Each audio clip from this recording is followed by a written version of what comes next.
Pagi, Pak. Apa kabar? Baik, Wah, baik. kelihatannya cerah sekali nih. Sudah olahraga pagi belum? Udah tadi pagi, Pak. Sarapan? Sudah. Biasanya ngopi atau minum teh, Pak? Minum teh, Pak. Kalau pagi-pagi minum teh.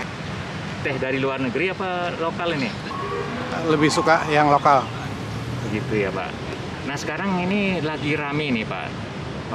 Topiknya adalah yang dibicarakan di media sosial, berita online maupun di televisi adalah soal IKN, Ibu Kota Negara. Ya. Kontroversinya ada soal nama ibu kotanya, yang mana yang terkenal sekarang adalah nama Nusantara. Ya. Menurut Bapak, nama Nusantara itu sudah tepat atau perlu pakai nama lain, misalnya impor nama dari negara mana gitu loh, Pak, biar kelihatan orang bilang tuh Modern.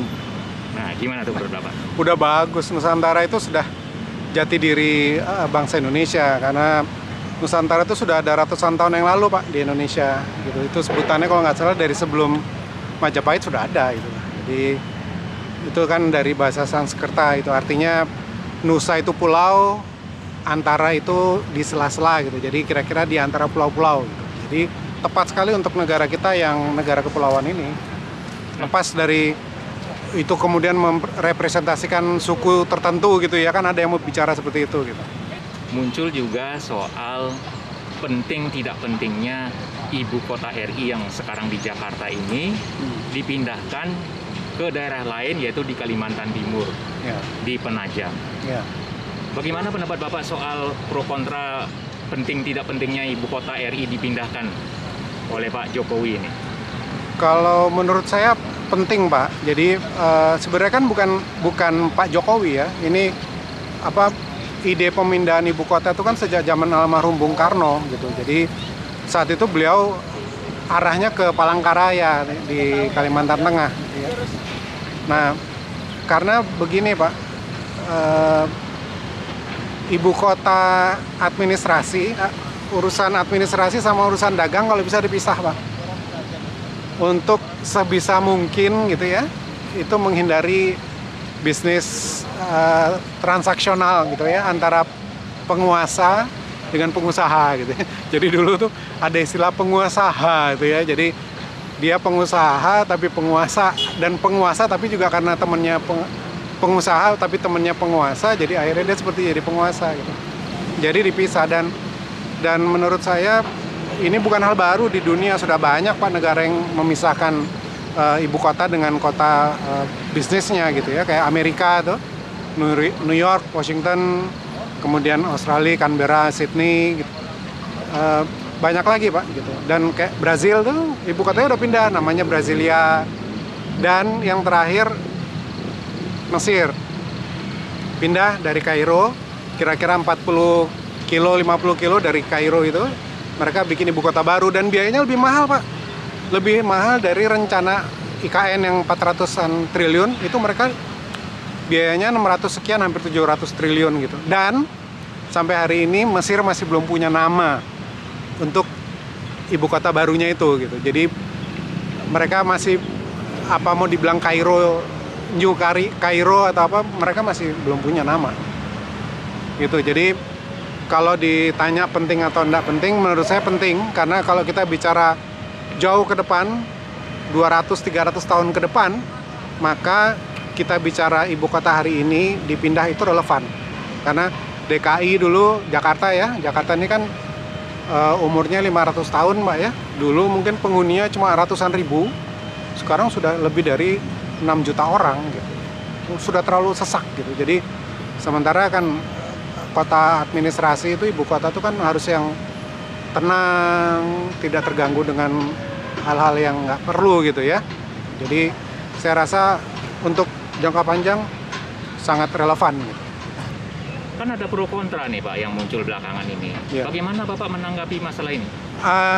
Ya. Itu menurut saya berlebihan, Pak ya. Yang berapa hari yang lalu tuh siapa tuh? Edi Mulyadi apa siapa gitu, Pak ya, yang dia bikin seperti konferensi pers, dia memaki-maki pemerintahan, bahkan melukai, ada kalimat mereka yang melukai perasaan saudara-saudara kita di Kalimantan gitu. Bahkan ada komentar yang melukai saudara-saudara kita suku Dayak di Kalimantan gitu ya, yang sebenarnya kan Edi Mulyadi dan kawan-kawan itu tidak perlu reaktif seperti itu gitu. Kalaupun menolak, disampaikanlah dengan santun dan disampaikannya di DPR, bukan bikin press conference kemudian menghujat sana, menghujat sini, bilang monyet lah, bilang genderuwo, kuntilanak. Itu kan tidak memberikan pendidikan yang baik untuk generasi muda gitu. Jadi saya bisa maklum apabila saudara-saudara kita suku Dayak itu merasa tersinggung gitu. Jadi memang ini harus diberi pelajaran Pak gitu, supaya kedepannya tuh kita bisa berpolitik dengan cerdas, dengan santun gitu. Politik itu nggak harus maki-maki, nggak harus marah-marah ya.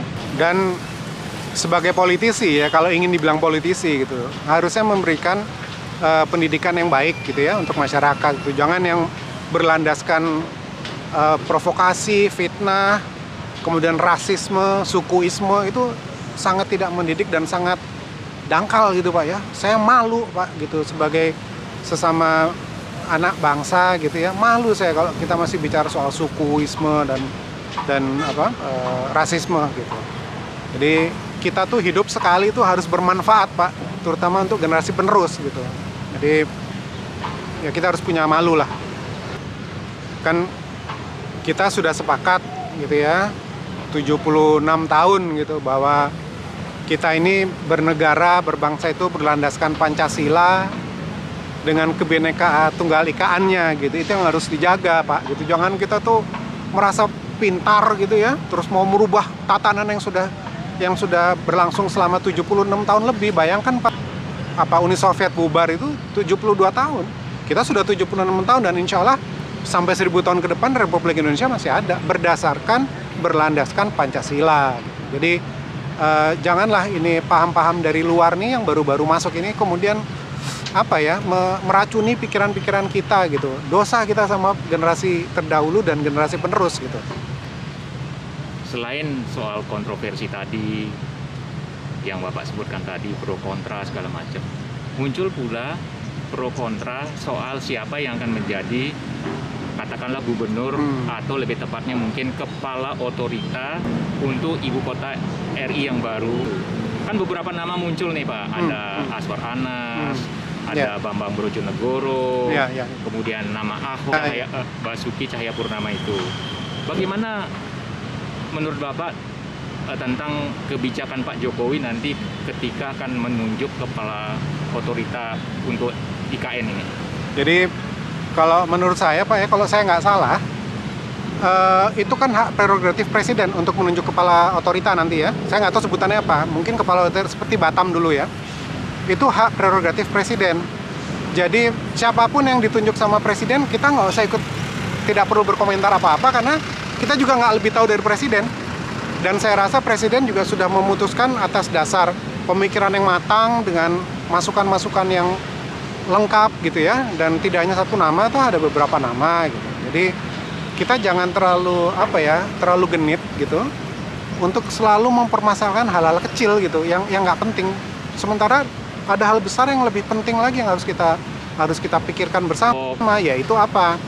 Yaitu Pilpres 2024 nanti. Kalau kami jelas ingin Pak Jokowi maju lagi untuk periode ketiga dengan catatan konstitusi undang-undang kepresidenan dirubah dulu dari 2 periode menjadi 3 periode gitu, supaya Pak Jokowi itu bisa menyelesaikan tugas-tugasnya yang masih terhambat karena pandemi Covid kemarin Pak ya, 2 tahun itu nggak main-main, itu waktu yang panjang gitu.